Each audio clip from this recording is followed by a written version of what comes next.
En el meu grau de Nutrició Humana i Dietètica he après la importància de seguir bons hàbits alimentaris. Ens hem endinsat en el món de la nutrició i dels seus processos metabòlics.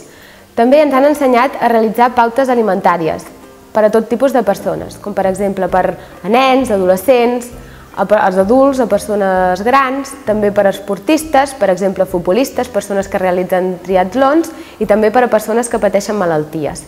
També hem realitzat tallers de cuines, on ens han ensenyat diferents plats per tal d'elaborar les pautes alimentàries. I per últim m'agradaria dir que el grau en Nutrició Humana i Dietètica ens prepara per ajudar les persones a aconseguir bons hàbits alimentaris i d'aquesta manera tenir una vida saludable.